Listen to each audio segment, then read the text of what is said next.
Have you ever wondered why the most destructive weapon in human history, the atomic bomb, was ever created?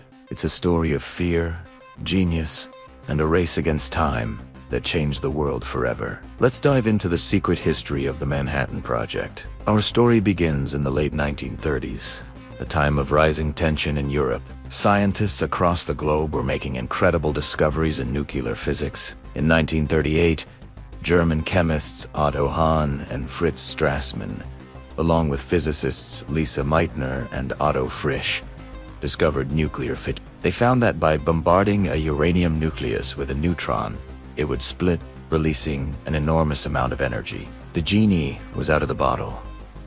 This discovery sent shockwaves through the scientific community. It wasn't just a theoretical breakthrough. It had terrifying practical implications. Scientists quickly realized that if you could create a chain reaction where each fission event triggers more fissions, could unleash an explosion of unimaginable power. At the time, Nazi Germany was aggressively expanding, and many of Europe's top scientists, a significant number of whom were Jewish, fled persecution. They sought refuge in Britain and the United States, bringing with them not only their brilliant minds, but also a profound fear of what might happen if Hitler's regime developed a nuclear weapon first. Imagine the world's most brilliant physicists, people like Albert Einstein, Leo Szilard, and Enrico all sharing the same nightmare. A world where a fascist dictator held the ultimate power of destruction. This fear was the primary catalyst for the American atomic bomb program. In August 1939, just before the outbreak of World War II, two of these refugee scientists, Leo Szilard and Eugene Wigner, took a momentous step. They were deeply concerned that the Germans were already working on a bomb. They knew they had to alert the US government, and they needed a voice that would be heard. So, they drove to Long Island to visit the most famous scientist in the world, Albert Einstein. They explained the concept of a nuclear chain reaction and the potential for an extremely powerful bomb of a new type. Persuaded by the dire possibility, Einstein agreed to sign a letter addressed to US President Franklin D. Roosevelt. The famous Einstein-Szilard letter warned Roosevelt of the German nuclear research and urged the United States to start its own program to investigate the feasibility of an atomic bomb. Initially, the US government's response was slow. A small committee was formed, and a modest sum of $6,000 was allocated for research. It was a tiny start, but it was a start. For the next 2 years, research proceeded at a relatively slow pace, mostly in university laboratories like Columbia and Berkeley. However, everything changed in late 1941. First, a British report, known as the Maud Committee Report, concluded that an atomic bomb was not just theoretically possible, but practically achievable within a few years. It provided concrete estimates on the amount of fissile material needed.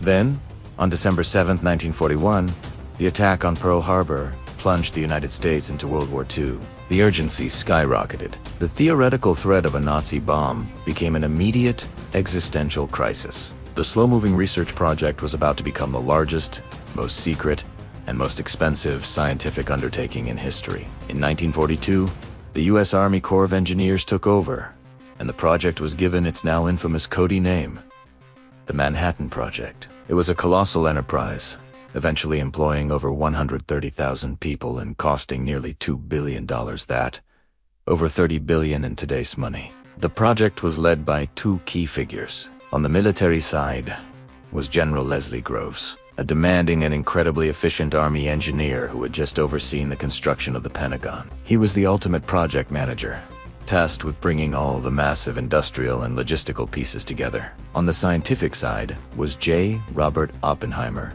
a brilliant, charismatic, and complex theoretical physicist from Berkeley. Oppenheimer was chosen to head the secret weapons laboratory, where the bomb itself would be designed and built. His intellect and ability to inspire and manage a team of scientific superstars were legendary. The Manhattan Project tackled the immense challenge on multiple fronts simultaneously. The biggest hurdle was producing the fissile material, fuel for the bomb.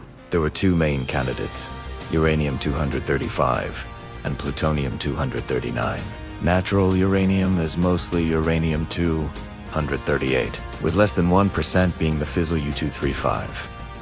Separating these two isotopes was an incredibly difficult industrial challenge. At a sprawling, secret city built from scratch in Oak Ridge, Tennessee, two massive plants were constructed to do this. One used a method called gaseous diffusion, and the other used electromagnetic separation.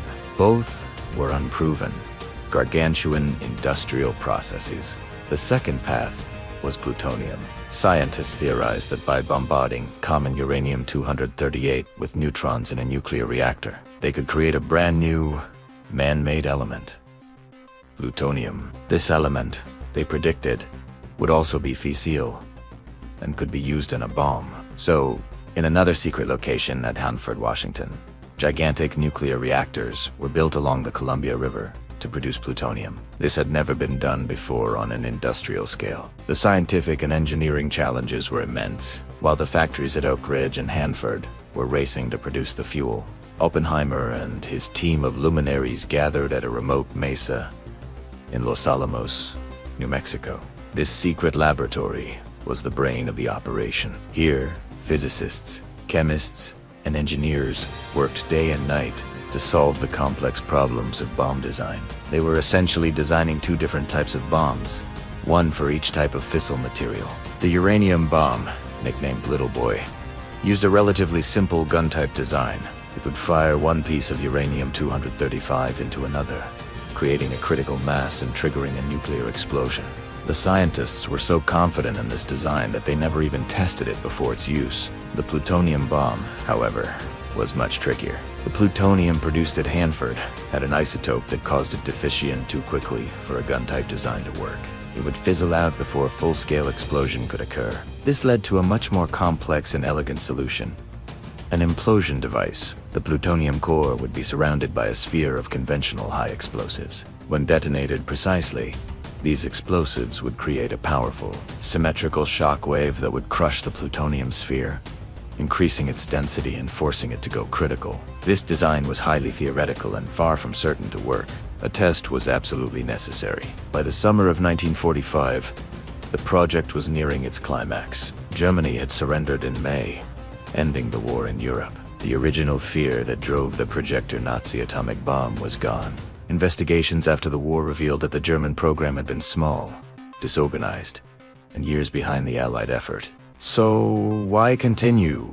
The war in the Pacific was still raging ferociously. The United States was planning a full-scale invasion of Japan, and military planners projected staggering casualties. Potentially 1 million American soldiers, and many more Japanese. The atomic bomb, once conceived as a deterrent against Hitler, was now seen as a potential tool to end the entire war and save lives by forcing Japan's surrender. On July 16, 1945, at a desolate spot in the New Mexico desert, codenamed Trinity, the world's first atomic bomb was detonated.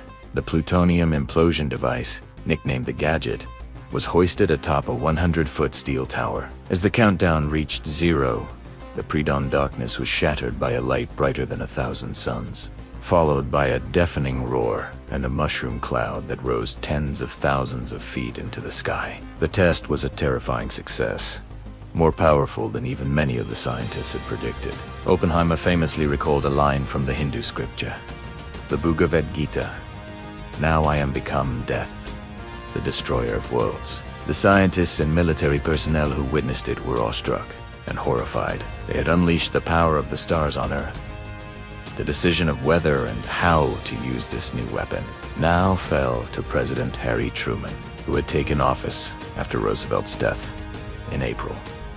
Less than a month after the Trinity test, on August 6, 1945, the B-29 bomber Enola Gay dropped the uranium bomb, Little Boy, on the city of Hiroshima. 3 days later, on August 9, with Japan still not surrendering, the plutonium bomb, Fat Man, was dropped on Nagasaki. The devastation was unprecedented. The two bombs brought World War II to an abrupt end. With Japan announcing its surrender on August 15th, the creation of the atomic bomb was born from a specific fear in a specific moment in history, the fear of a Nazi superweapon. It was a race driven by the world's most brilliant minds, fueled by the industrial might of a nation at war. But its legacy is far more complex. It ended one world war but ushered in the Cold War, a new era of nuclear anxiety that shaped global politics for decades. The story of the Manhattan Project is a powerful reminder of how science,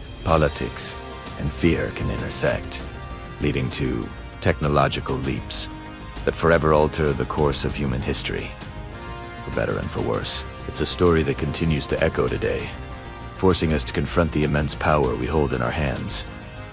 Thanks for watching. If you found this story as fascinating as I do, please hit that like button and subscribe for more deep dives into the events that shaped our world. See you next time.